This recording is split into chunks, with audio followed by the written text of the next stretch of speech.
ध्वनिर्वर्णा पदं वाक्यमित्यास्पदचतुष्टयम् यस्याः सूक्ष्मादिभेदे वाग्देवीं तामुपास्महे।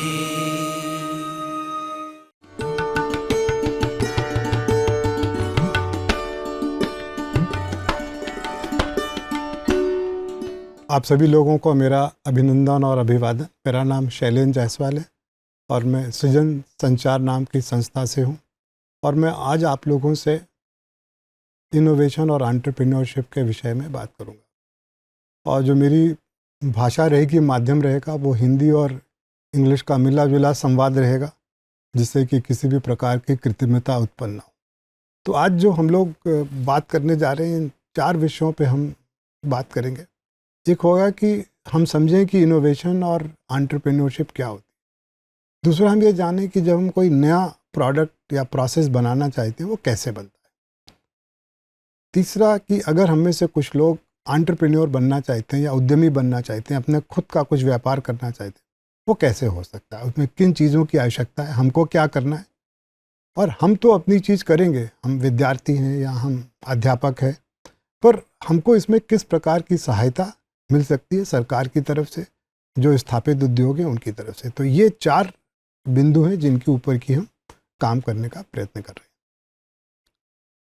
मैं थोड़ा सा आपको इंट्रोडक्शन देना चाहूँगा कि सृजन संचार का काम क्या है। सृजन संचार मूलतः वो संगठन है जो सृजन का संचार करता है, कि जहाँ कहीं भी समाज में सृजन हो रहा है, कोई भी व्यक्ति सृजन कर रहा है, कोई संगठन, कोई व्यक्ति, विद्यालय, विश्वविद्यालय या कोई अनुसंधान का संगठन, उसको ले जा करके किस प्रकार से वो कहीं पर इस्तेमाल हो, प्रयोग में लाया जाए, जिससे कि सभी को उसका लाभ। सृजन संचार 4 क्षेत्रों में काम करता है। एक सृजन संचार काम करता है जिस चीज़ का नाम है इंडस्ट्री एकेडेमिया कोलैबोरेशन, कि जो उद्योग हैं उनका और जो विद्यालय हैं जहाँ पर कि ज्ञान का अर्जन होता है, दोनों को मिलाने का काम। दूसरा काम करता है इनोवेशन, और ऐसा मानना है सृजन संचार का कि क्रिएटिविटी और इनोवेशन काफ़ी डिस्ट्रीब्यूटेड है, सभी लोगों में होती हैं, उसको कैसे इकट्ठा किया जाए, तो सृजन का संकलन करना एक मुख्य धारा है। तीसरा काम है वन क्लस्टर वन फोकस, और वो इस चीज़ पे आधारित है कि हर क्षेत्र की कोई ना कोई विशेषता होती है, उस विशेषता को लेकर के हम कैसे आगे बढ़ें। दूसरा, सृजन संचार बहुत सारे सेंटर्स ऑफ एक्सीलेंस बनाता है, जिनमें कि एक सेंटर बनाया है कानपुर विश्वविद्यालय में रिसाइकलिंग और अपसाइकलिंग। इसी प्रकार से नागपुर में सेंटर ऑफ एक्सीलेंस बनाया है ऑन एक्सटेंडेड एंटरप्राइज इनोवेशन। हम इसके बारे में आगे बात करें। तो जो मूल सिद्धांत है एंटरप्रेन्योरशिप का, जो स्ट्रक्चर है, वो ये है, तो कहते हैं कि 3 चीज़ें हैं: वैल्यू क्रिएशन, वैल्यू डिलीवरी और वैल्यू कैप्चर। ये 3 बड़े मेन बिंदु हैं, इनका मैं आपको मतलब समझाता हूँ।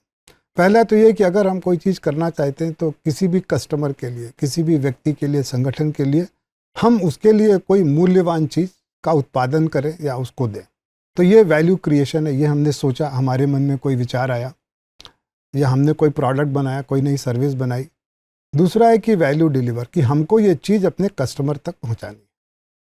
तो जैसे आज मैं आपके संग बात कर रहा हूँ, मैंने इस पूरी विचारधारा का हमने सृजन किया, पर ये आप तक पहुंचनी चाहिए, इसकी ये वैल्यू डिलीवरी, इसके लिए पूरा सिस्टम बनाना पड़ता है।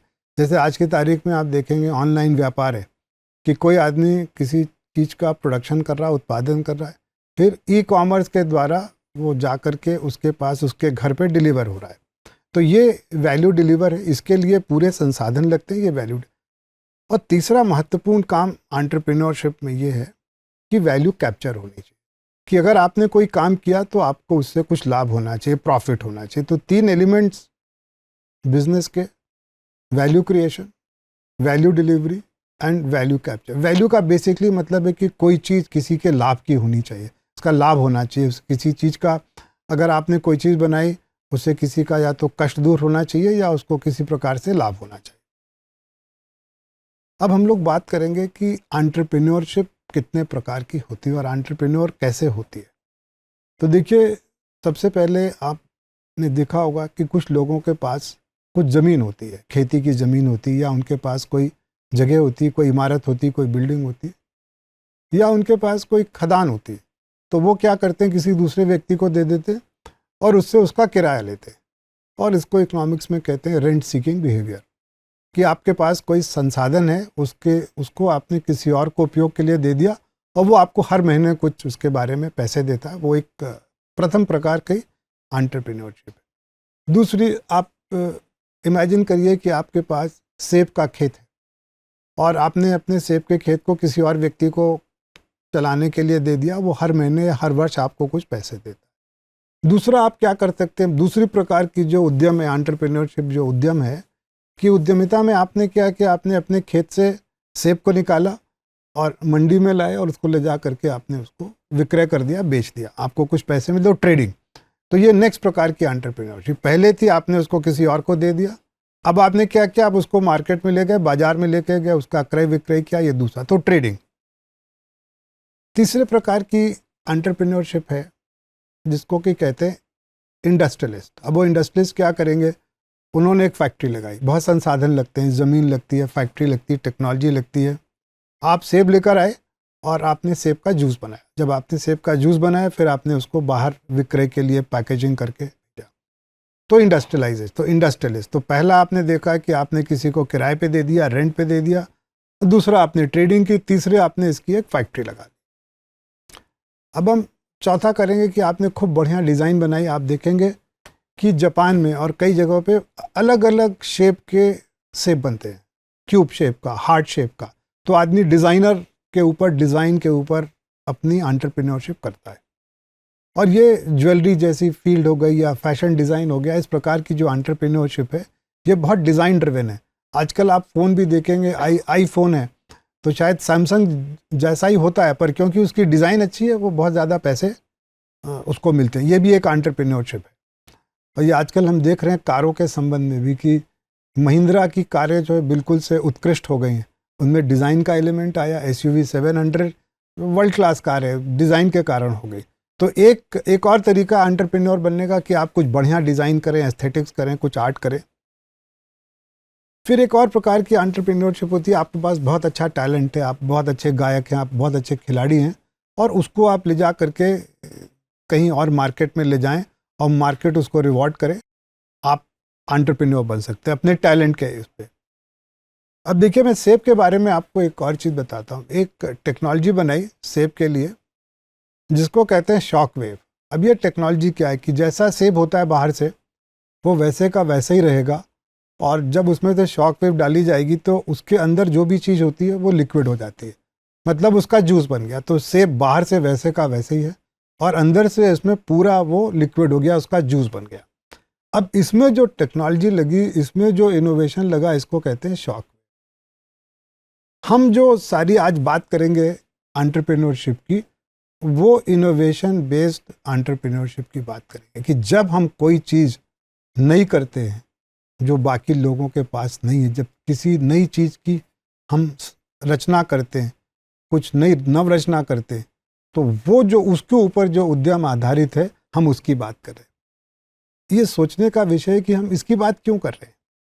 आज आप देखिए, आज जो दुनिया की सबसे बड़ी कंपनीज हैं, जो सबसे बड़ी कंपनीज हैं आज की तारीख में, वो है एप्पल, उसके बाद अब माइक्रोसॉफ्ट, उसके बाद गूगल, उसके बाद टेस्ला, उसके बाद मेटा जो फेसबुक की ओनर है। आप ये देखेंगे जो सारी कंपनीज हैं, इनके पास न तो कोई ज़मीन है, न इनके पास कोई खेत है, न इनके पास लोहा है, न इनके पास कोई भी प्राकृतिक संसाधन नहीं है। ये किस चीज़ पे काम करते हैं? एक तो ये ज्ञान के ऊपर काम करते हैं, और ज्ञान न्यू नॉलेज, तो न्यू नॉलेज इज़ इनोवेशन। तो सारा का सारा जो आज हम बात कर रहे हैं कि इनोवेशन बेस्ड एंटरप्रेन्योर, कि आपने कोई चीज़ नई करी और आप आगे। एप्पल के केस में एक और है कि एप्पल एक ऐसी कंपनी है जो R&D भी बहुत अच्छी करती है और डिज़ाइन भी बहुत अच्छी करती है। कुछ वैसा ही काम टेस्ला करता है कि वो उनकी कार की डिज़ाइन भी बहुत अच्छी है और वो इनोवेशन और R&D भी बहुत अच्छा करते हैं। तो हमारा आज के युग में जैसे भोज विश्वविद्यालय है या बाकी भी जो हमारे शिक्षण संस्थान हैं, हम लोग इनोवेशन पे बहुत ध्यान दे रहे हैं कि हमारे आने वाले जो विद्यार्थी हैं, जो सहयोगी हैं, वो नई चीज़ों का सृजन करें, इनोवेट करें और ऐसी चीज़ों को आगे बढ़ाएं जिससे कि दुनिया में टेस्ला और एप्पल इस प्रकार की कंपनियों का निर्माण हो सके। मैंने आपको अभी सेब के बारे में बताया, ये जो टेक्नोलॉजी है शॉक वेव की, ये भारतीय टेक्नोलॉजी, ये इंडियन इंस्टीट्यूट ऑफ साइंस में डॉक्टर जगदीश ने इसको डेवलप किया। अब जब हम इनोवेशन की बात करते हैं तो इनोवेशन के पीछे क्या है? इनोवेशन के पीछे जो चीज़ है वो है आइडियाज़, विचार। अब विचार कैसे आएंगे और किस प्रकार के विचार आने चाहिए? इनोवेशन और क्रिएटिविटी में क्या अंतर है, अभी हम लोग इसके बारे में बात करें। पहले तो क्रिएटिविटी है कि विचार आने चाहिए, और विचार सभी के मन में आते हैं, सभी के पास विचार आते हैं, दिन भर मन है तो विचार आते हैं। पर किस प्रकार के विचार इनोवेशन बनते हैं वो मैं आपसे बताना चाहता हूँ। पहला तो ये है कि ये जो विचार हैं ये फीजिबल होने चाहिए। मतलब ऐसा नहीं होना चाहिए कि ये मुंगेरी लाल के हसीन सपने जो हो ही नहीं सकते, कुछ उनमें वास्तविकता हो। तो पहला तो ये हो। दूसरा, उसको they should solve some problem, कि मतलब जो भी हमने जो विचार आया, पहला तो फीजिबल होना चाहिए, दूसरा वो डिज़ायरेबल होना चाहिए। या तो किसी समस्या को वो सॉल्व करे, समस्याओं की कोई कमी नहीं है, हर जगह समस्याएं हैं, या आप किसी चीज़ में उन्नयन करें, किसी चीज़ का आप विकास कर सकें। और तीसरा जो बहुत अहम है कि उस विचार से अगर फ़ायदा होता है तो वो इनोवेशन है, अदरवाइज़ वो अच्छा आइडिया है। आपने अच्छा एक आइडिया सोचा कि हम लोग एक रॉकेट बनाते हैं, बहुत अच्छी बात है, वो चांद पे चला जाए, वो सूर्य पे चला जाए, पर वो फीजिबल है कि नहीं। दूसरा, उसे कुछ फ़ायदा होने वाला है कि। थर्ड, कि इससे प्रॉफिट होगा कि। अब प्रॉफिट क्यों होना चाहिए? ये प्रॉफिट इसलिए होना चाहिए तभी आप रिसोर्स जनरेट करेंगे आगे बढ़ने के। और इनोवेशन के बारे में कहते हैं innovations are ideas in action. तो मैं आप सब लोग से कहूँगा कि आइडियाज़ बहुतों को आते हैं, जब हम उसको किसी चीज़ में रूपांतरण करते हैं, किसी ठोस चीज़ में, तो वो इनोवेशन होता है, एक्शन होता है, वो इनोवेशन होता है। और समस्या में समाधान। अब एक और चीज़ है कि जो एंटरप्रेन्योर हैं वो किन चीज़ों पे काम करते हैं। तो आप देखेंगे कि ज़्यादातर लोग कोई समस्या होती है तो उसका समाधान ढूंढते हैं, और समाधान मिल जाता है। कोई प्रॉब्लम है, आपने उसको सॉल्व किया, वो समस्या सॉल्व हो गई। मैं आपके संग दो उदाहरण आपके संग शेयर करना चाहता हूँ। जापान में एक, अब मालूम है, हाई स्पीड ट्रेन चलती है, तो वो एक पहाड़ के नीचे एक सुरंग बनाई गई। जब पहाड़ के नीचे सुरंग बनाई गई तो वहाँ पर पानी का रिसाव होता। पहाड़ था, उसके ऊपर बर्फ़ थी, बर्फ़ पिघलती थी तो वो नीचे पानी गिरता था। बड़ी कोशिश की गई कि वो उसको कैसे रोका जाए, वो नहीं रुक पाया। तो एक दिन फिर वो लोग सोच रहे थे, विचार मग्न, कि क्या किया जाए। तो एक कर्मचारी आया जिसका स्तर बहुत उच्च नहीं था, वो इंजीनियर नहीं था, वो साधारण कर्मचारी था। उसने बोला, ये जो पानी यहाँ आ रहा है ये नैसर्गिक जल है, ये ऊपर बर्फ़ का पानी आ रहा है, ये प्रकृति ने दिया है। ये पानी जो है विशुद्ध, ये शुद्ध, परिशुद्ध, विशुद्ध जल है। और उस जल को लेकर के जापानीज़ रेलवेज़ ने उसको पैकेज किया और उसका फिर उन्होंने मार्केट में ला करके उसको बेचा, विक्रय किया। इसका नाम है ओशिमिज़ू। और इस पानी से जापानीज़ रेलवे हर साल करीब करीब 50 करोड़ डॉलर कमाती। तो जहाँ एक समस्या थी, जहाँ पर एक पानी का रिसाव, लीकेज, आप सब लीकेज से परिचित हैं, उसको कैसे एक आपदा को अवसर में बदला, ये एक बड़ा महत्वपूर्ण काम है। आप देखेंगे ज़्यादातर जगहों पे जब आप शिक्षा में होते हैं तो आपको समस्या का समाधान कैसे किया जाए इसके ऊपर बहुत जोर है। स्पेशली जो इंजीनियर्स हैं उनकी ऐसी ट्रेनिंग होती है, वो प्रॉब्लम होता है उसको सॉल्व करते हैं, और जहाँ प्रॉब्लम नहीं होता वहाँ भी वो प्रॉब्लम एक पहले क्रिएट करते हैं फिर सॉल्व करते हैं। पर जो एंटरप्रेन्योर हैं उनका तरीका अलग है।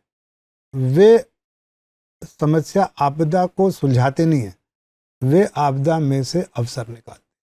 मैं आपको एक और उदाहरण देना चाहता हूँ। आप में से कई लोगों ने पुराने समय का प्रेशर कुकर देखा होगा।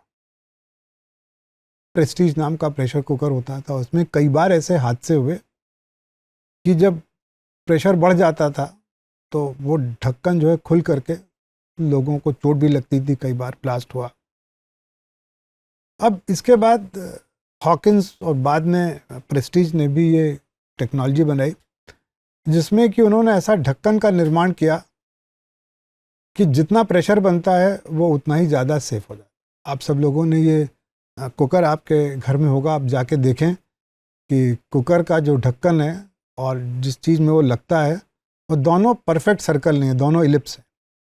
और जब लगाएंगे तो एक बार घुमा के लगा देते, फिर वो फंस जाता। आप जितनी कोशिश करेंगे उसको, जितनी ज़्यादा स्टीम का प्रेशर होगा उतना ही बढ़िया लॉक होता है।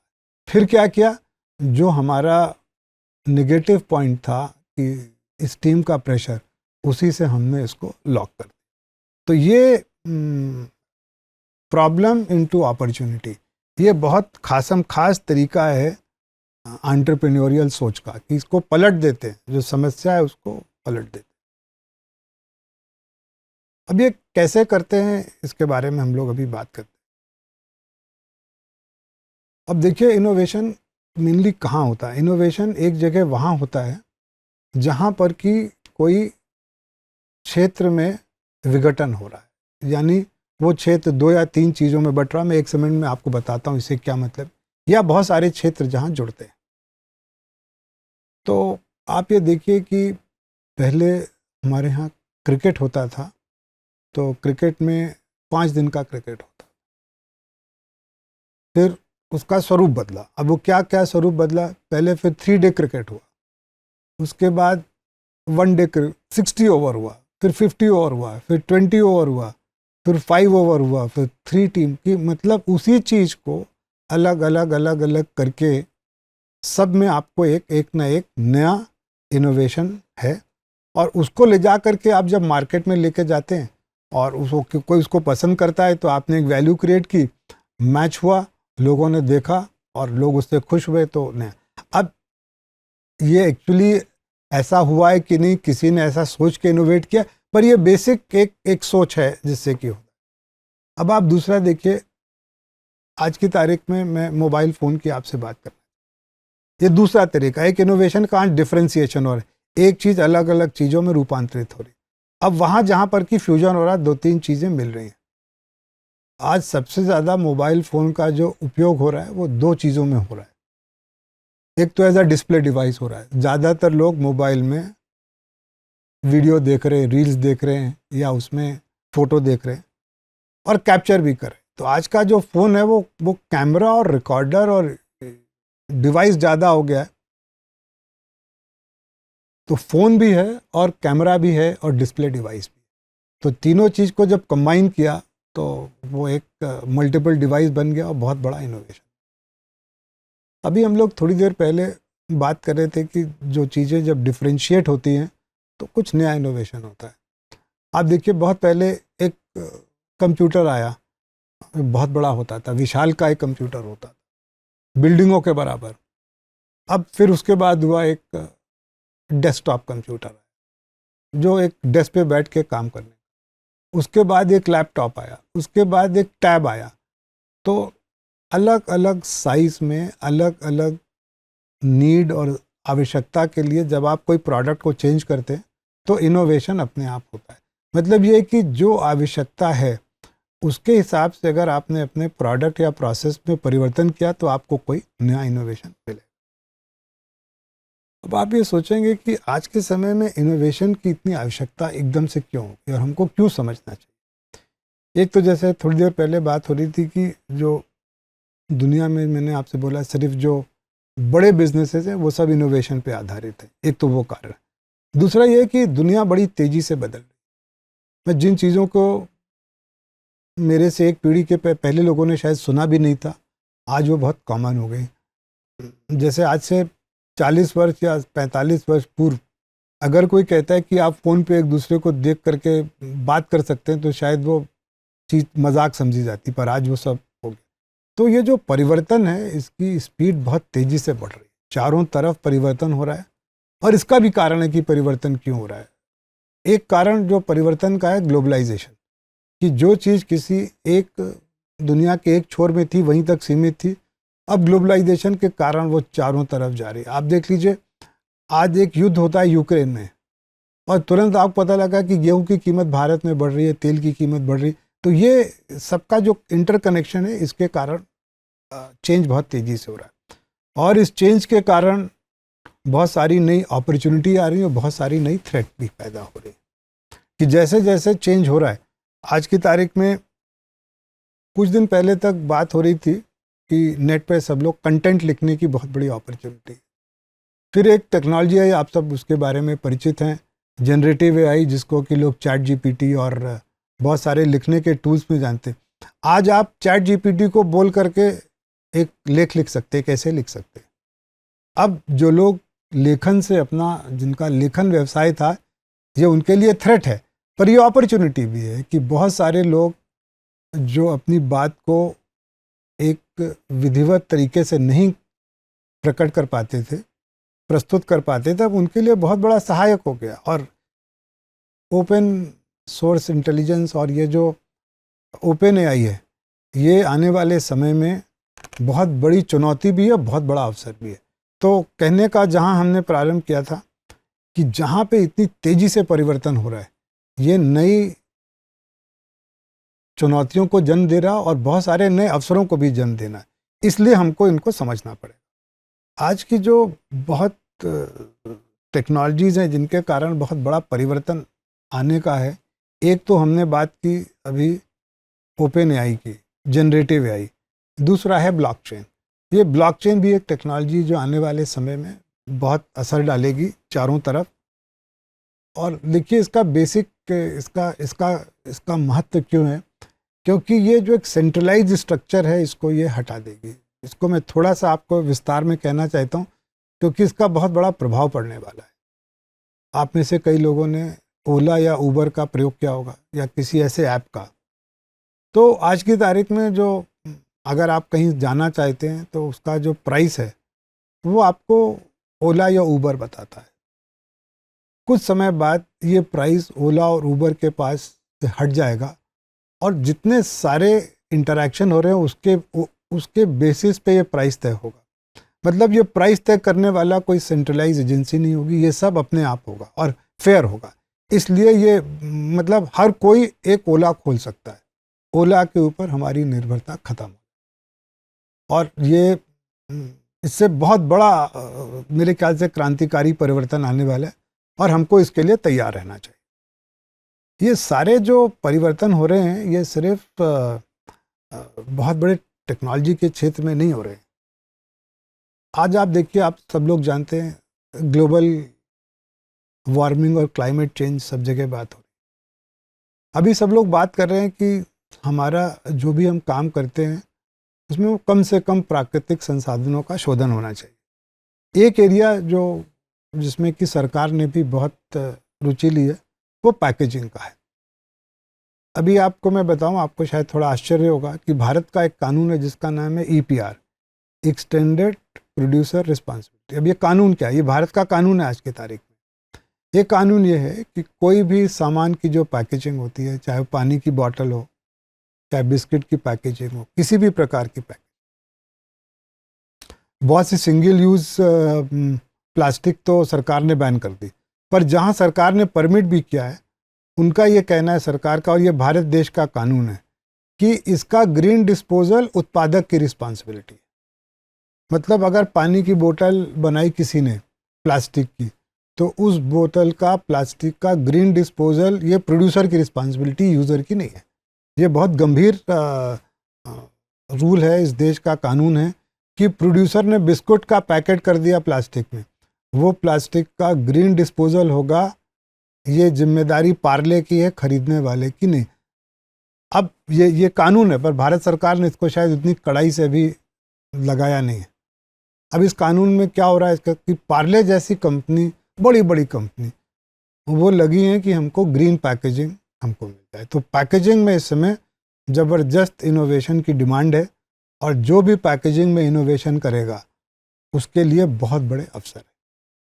तो हम लोगों ने आज जिन क्षेत्रों की बात की, हमने इनोवेशन की बात की, हमने एंटरप्रेन्योरशिप की बात करी, और हमने कुछ उदाहरणों की बात करी कि बिजनेस मॉडल क्या होता है, creating value, delivering value and capturing value. और इनोवेशन क्या है कि idea should be feasible, desirable and profitable. और आप जिन लोगों के पास किसी अच्छे विचार हैं जो आपको लगता है कि वो लोगों के हित में हैं या व्यापारिक रूप से सफल हो सकते, मैं आप लोगों से कहूँगा कि आप MP भोज विश्वविद्यालय या सृजन संचार के माध्यम से आप अपने इन विचारों को, इनको आगे श्रृंखला में, जब ये विचार से आगे जाने की श्रृंखला है, इनका प्रोडक्शन, इनका मैन्युफैक्चर या इनका डेवलपमेंट में आप हमारे संग आ सकते हैं। आप सृजन संचार की वेबसाइट पे जा सकते हैं www.srijansanchar.com, और अगर आपके पास आइडियाज़ हैं तो वहाँ एक प्लेटफॉर्म है जो प्रॉब्लम सॉल्वर और आइडिया जनरेटर्स को कनेक्ट करता है। आप उस पर आइए और आप अपने विचारों को उसमें रखिए, हम इन विचारों को आगे लेके जाएंगे। इन्हीं के संग आज का ये सत्र हम समाप्त करें।